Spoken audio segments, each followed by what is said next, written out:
Although not something we see coming, unexpected news, unexpected releases, unexpected figures are a big part of the action figure collecting hobby.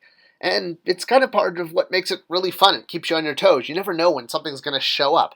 I want to address today why this happens. Why, particularly in the action figure industry, do we have things like toys getting leaked or even images of pre-production toys getting leaked and ruining things, and of course this is a whole other issue because you have to deal with the fact that toys can actually be spoiler alerts, and that's actually a different YouTube video, which I already did. Go ahead and find it on the channel, or maybe I'll link it at the end here. So I want to talk about toys that are lost in translation. What I mean by that is the fact that somewhere between 40 to 60% of the product that most toy companies work on never makes it to market, and this is for a variety of reasons. One of the textbook examples, well, one that I like to use on this channel a lot, is Iron Jaw, a character from the 1970s Big Jim line that a lot of work went into him. He was definitely clearly influenced by the James Bond villain Jaws, which was popular at the time given his own more toyetic spin of interchangeable hand pieces. When this figure never made it to market, well, it was reworked years later as an infamous Masters of the Universe character, Trapjaw. Same exact features, in fact, same exact eyebrows and eyes and pupils. So yeah, clearly this idea was picked up. And a big part of that is because in the toy industry, people don't like to waste what they do. Since so much of it doesn't make it to market, why not represent it for a different brand? Well, I want to show some examples of how toys get often repurposed after cancellation. So here's one that I worked on. This was a Justice League Unlimited 3-pack 4-inch figure set from Comic-Con. We had done 3-packs before, we being Mattel, I speak in like the royal we here, and these packs were actually before my time, but yes, Mattel had been releasing 3-packs at retail as part of the footprint for the brand. So having a retail 3-pack show up at San Diego Comic-Con, well, this should have sent up flags that, that's interesting, and it was, because this pack was intended for retail. It was actually part of this final wave, which also included some of the Justice Lord characters and, well, some deeper character selection than fans had gotten previously. And this was when the line was winding down at retail, because the show was over, so kids were moving off of the brand. Collectors were still really into it, myself included. I was a collector of this brand. And it was a big reason why I wanted to continue to push it for Comic-Con when I became the brand manager of the DC line. Mattel had done Justice League Unlimited Comic-Con items in the past, like Solomon Grundy here. And ironically, San Diego Comic-Cons after the year that pack was sold, once the line had gone more adult collector and more or less refocused from being a kid brand. I actually did a whole video on this because that doesn't often happen, where a brand can actually go from a kid brand and get sort of a second life for adult collectors, and more or less it's because the brand had such a huge variety of characters for an existing fan base of DC Universe. Alright, so back to this pack in particular. This was one that featured Hawkgirl, or rather her, less undercover identity, where after the finale of, what was it, Season 2, Season 3 of Justice League, and the Thanagarian invasion, she got rid of her Hawkgirl identity and just was wearing a yellow jumpsuit for a long time. This was what she wore during the invasion, and the idea that she would remove her helmet, that was a big reveal because previously we had only seen Hawkgirl with her helmet. So it was a really substantial release, and it had gone unreleased, much as the Ray, who was the other character in that pack that was unique, that he was just a background character, but there were a lot of background characters, and obviously he's an existing DC hero, just reimagined under the Bruce Timm sort of JLU look, if you will, the form factor. So this pack was supposed to go to retail. It got tooled. It got produced. It just never shipped, and that's why it became a Comic-Con item. It was basically an item that was ready to go into full production, just needed a home. All right, let me show you some more examples. That was one that I had worked on where I was looking for an unreleased item to release at Comic-Con to fill a gap. Here's an example. In the first wave of Toy Biz Marvel Legends, you'll notice you have some major heroes: Iron Man, Captain America, Thor, and Hulk. I know the difference between Thor and Hulk. And then this guy. Not a major Marvel hero. Not even a major Marvel villain. I mean, a B or C-list villain, if that.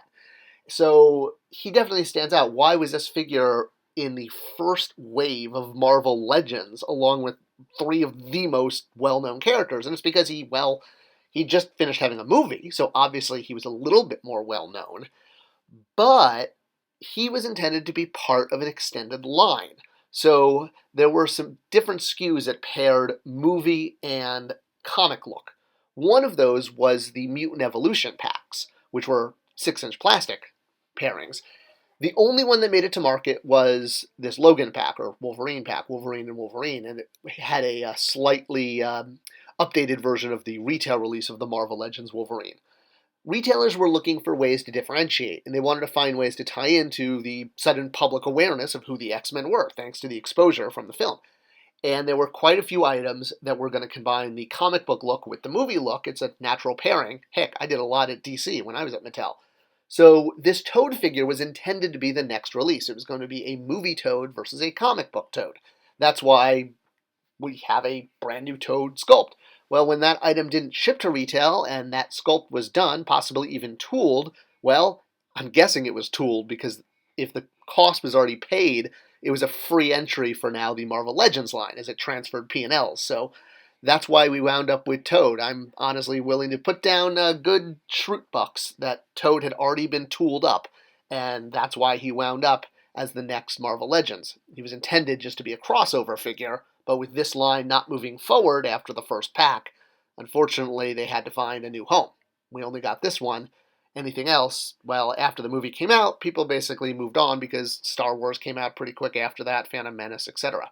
Speaking of Star Wars, here's an interesting one. This is a Kmart pack you may remember from a few years ago, the Endor AT-ST crew, or AT-ST, as you should probably call it, right? Because AT-AT, AT-AT, never mind.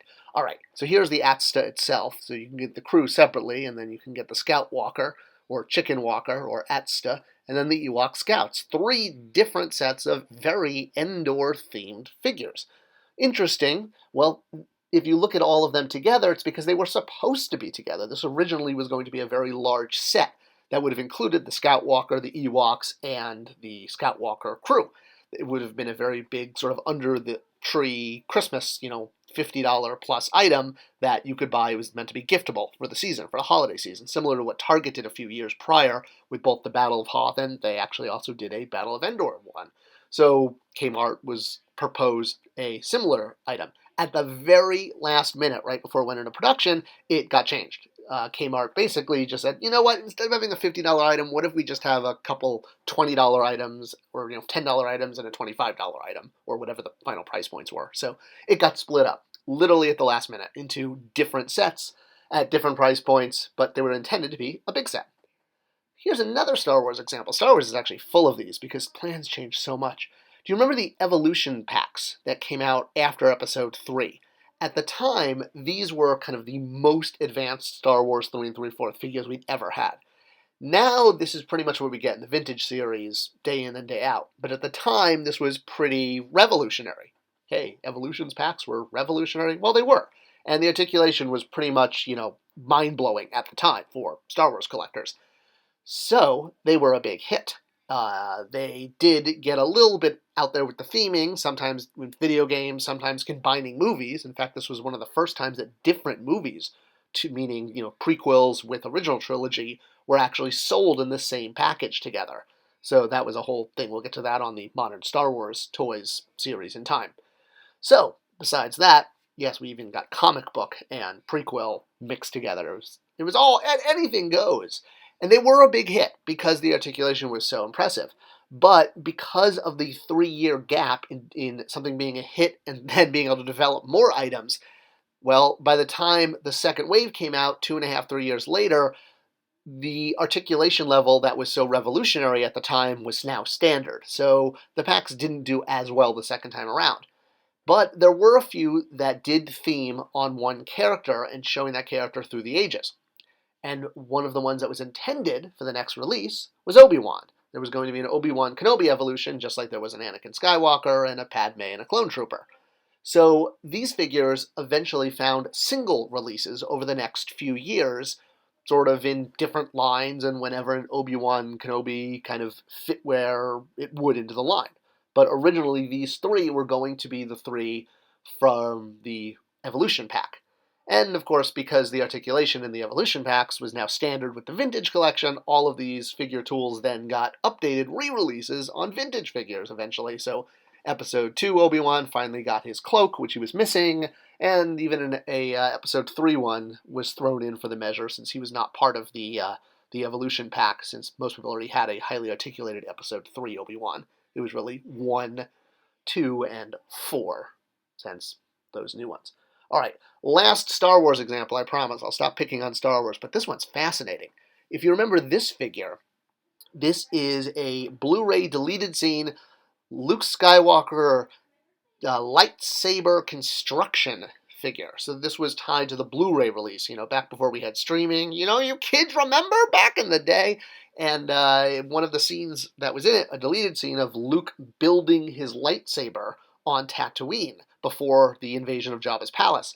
And as cool as all of this artwork was, it would have been awesome to have actually seen it looking like this. Technology in 1982 when it was filmed, not so great, and we got this. But hey, probably why it wound up being deleted. A lot of the deleted scenes for the Blu-ray release in a cross-promotional effort had a action figure line, and this figure was one of them. So labeled as a Blu-ray deleted scene, special release, etc., as part of the vintage collection. And one thing that really upset fans with this figure is that his hair is parted in the wrong direction, and he's wearing the wrong cloak.